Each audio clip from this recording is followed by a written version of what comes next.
Oh mon dieu, 326 euros. Moins 326 euros, c'est quoi ça?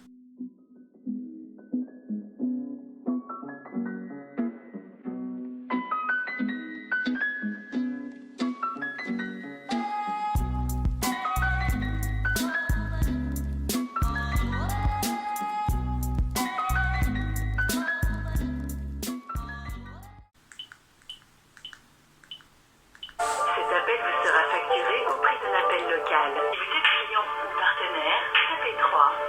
Votre appel concerne toute autre demande, tapez 3. Nous vous remercions de bien vouloir patienter. Nous excusons de cette légère attente et vous prions de bien vouloir patienter quelques instants. Nous nous excusons de cette légère attente. Oui. Oui, bonjour, en fait je vous appelle parce que j'ai reçu donc la régularisation des charges et je voulais savoir en fait en quoi ça consistait et surtout si je devais payer ou pas parce que j'ai vu moins 326 euros et du coup si je vous dois moins 326 euros, moi j'ai pas l'argent. Donc... Je vais regarder, hein. Votre conscience, apparemment, c'est partenaire qui vous doit 326,58 €. Ah d'accord, c'est le bailleur qui me doit moins 326 euros. D'accord, ok. C'est pour vous l'argent. Quand il y a un plus, c'est vous qui devez. Quand il y a un moins, c'est partenaire qui doit. D'accord, quand il y a un moins, c'est le bailleur qui doit et quand c'est un plus, c'est pour le locataire. Super. Soit on peut vous envoyer par chèque, si on a la bonne adresse. Bah merci beaucoup en tout cas. Je vous en prie, bonne... L'argent appelle l'argent. Hey, hey, je savais que je ne pouvais pas rembourser de l'argent. Je savais que j'étais clean, que j'étais claire et que c'est à moi qu'on devait de l'argent. Vous l'avez compris, je vais recevoir des sous. En plus de la prime de Macron, Castex, Bruno Le Maire, je ne sais plus qui. Enfin bref, ça va faire un peu de sous donc c'est pas trop mal. Bonjour à tous et bienvenue sur la chaîne YouTube d'Atelier 316. Habiter l'intérieur, vivre l'extérieur, bien habiter pour mieux vivre. Ou si vous préférez, l'habitat en mieux. Donc ici on parle d'habitat, de toutes les questions qui concernent le logement de l'habitat. Et aujourd'hui c'est la régularisation des charges. Qu'est-ce que c'est? C'est hyper simple. D'un côté, vous avez le bailleur, le propriétaire. Et de l'autre, vous avez moi, toi, vous, nous, les locataires. Que se passe-t-il? Le propriétaire, le bailleur social, eh bien, engage des dépenses tout simplement pour que le logement, les logements où nous sommes, eh bien, soient habitables. Alors, quelles sont ces dépenses qu'il paye un petit peu en amont? Il s'agit tout simplement eh bien, des grandes dépenses comme l'eau froide, la société de nettoyage, les poubelles, les services anti-rats, anti-insectes, l'interphone, l'électricité des parties communes, enfin bref, tout ce qui rend eh bien, finalement le logement habitable. Et nous, chaque mois, nous payons des charges.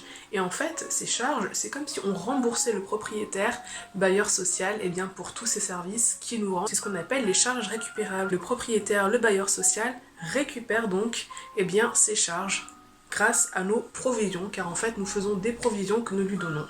Il faut savoir que ces charges, ce ne sont pas forcément les dépenses réelles qu'on fait au mois, mais plutôt une estimation. Et cette estimation des charges, eh bien, elle se base sur ce qui a été fait les années précédentes.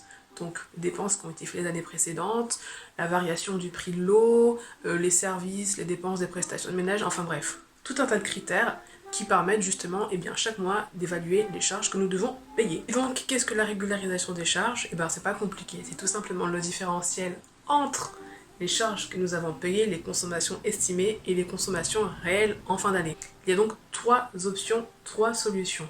Vous avez consommé plus que ce que vous avez payé.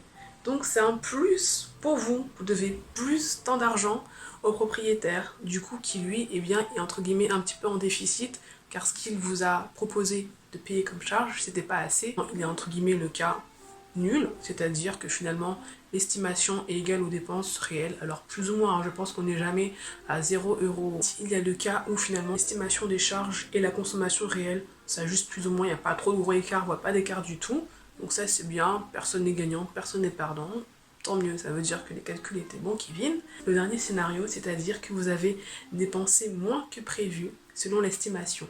Donc en fait, on vous doit de l'argent, on doit vous rembourser ces provisions qui finalement n'ont pas été utilisées puisque vous n'avez pas dépensé. C'est donc un moins pour le propriétaire qui doit vous rembourser et du coup c'est un plus pour vous dans votre compte en banque.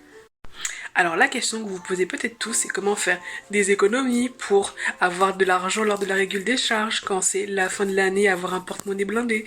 Donc du coup en fait moi ce qui s'est passé c'est que malgré, ce fut en 2020, donc là on est sur la régularisation des charges de l'année dernière, donc 2020, donc année du Covid, année du confinement, et bien malgré tout j'ai pu justement rester environ 7 semaines en dehors de chez moi, un peu avant le Covid, et ensuite après le Covid où je suis allée chez mes parents, je suis redescendue à Nice, et aussi j'ai pu voyager, ce qui fait que du coup on est vraiment sur une réduction de la consommation, notamment en matière d'eau. On avait aussi un petit problème au niveau des sociétés de ménage qui ne venaient pas, donc moi en tout cas j'ai fait le signalement, j'ai dit que soit le gars revenait, soit je ne payais pas.